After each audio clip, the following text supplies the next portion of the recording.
అభ్యర్థిగా వరప్రసాద్ గారిని అన్నాం. మరి ఏ ఫోన్ కాల్ లో విజయవాడ వెస్ట్ లో సుజా చౌదరి గారు దిగుతారని మనం అనుకున్నామా? ఇదేంటంటే ఇది ఒక ప్రక్రియ, ఒక ప్రజాస్వామ్య ప్రక్రియ. ఈ ప్రక్రియ జరుగుతూ ఉంటది. దానిలో కొంతవరకు తీసుకుంటే ఏ పార్టీ అయినా సార్, ఈ పార్టీ అని కాదు, ఆ పార్టీ అని, తెలుగుదేశం కూడా మరి పి గన్నవరంలో రాజేష్ ని పెడితే బాగుంటుందని చెప్పి వాళ్ళు 5,000 సర్వే చేశారా? వాళ్ళు చేశారా సర్వే పి గన్నవరంలో?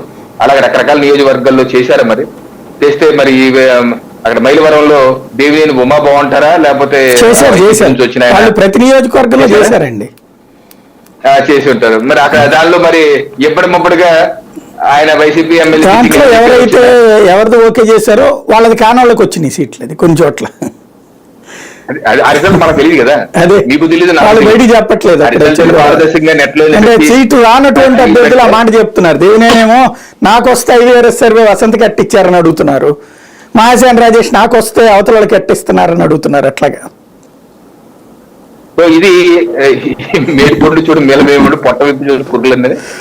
IVRS లేదా 3 మెంబర్ కమిటీలు, లేకపోతే ఫోన్ కాల్స్ చేయటాలు, లేకపోతే రాష్ట్ర కార్యాలయాన్ని పిలిపించి ముగ్గురు పేరు చెప్పండి అనటాలు, ఇవన్నీ ఏంటంటే ఒక ప్రజాస్వామ్య ప్రక్రియ. ఇదే 100% కాదు. దీనికి మించి భోజనాల్లో చివరి మంది పుట్టించేవాడు మనోడైతే ఎక్కడ కూర్చుని అన్ని అంతే అన్నట్టు లాస్ట్ మినిట్ లో కండువా మార్చుకొని శరంగ కండువా మార్చి వచ్చే వారికి ఇప్పుడున్న పొలిటికల్ ట్రెండ్, అది రాజకీయ ట్రెండ్. లాస్ట్ మినిట్ లో కండువా మార్చి వచ్చే వారికి పెద్ద పెట్టేసే పరిస్థితి. ఇది కార్యకర్తలు దశాబ్దాలుగా జెండా భుజం మీద వేసుకుని నిస్వార్థంగా డే టు డే రాజకీయ పార్టీ అధ్యక్షుడు ఇచ్చినటువంటి కార్యక్రమాలు, అది ఆవిర్భావ దినోత్సవం కావచ్చు, ధర్నా కావచ్చు, దీక్షలు కావచ్చు, రాస్తారోకలు కావచ్చు, లేకపోతే ఇంకోటి ఏదో కావచ్చు, ఇంకోటి రోజు చేస్తాం కార్యక్రమాలు. దానికంతా నాయకులు కావాలి.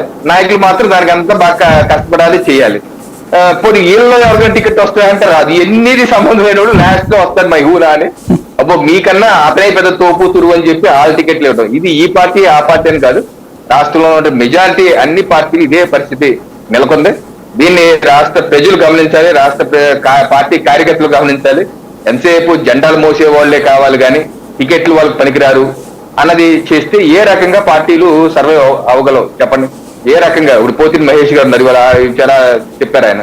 అలాగే రకరకాల మా నాయకులు బద్వేలు సురేష్ బై ఎలక్షన్ లో పాల్గొన్నాడు. బై ఎలక్షన్ ఆయన ఎందుకు పాల్గొన్నారు? మరి ఆయన ఎందుకు పనికిపోయారు? రోషన్ ఎందుకు పనికొచ్చారు?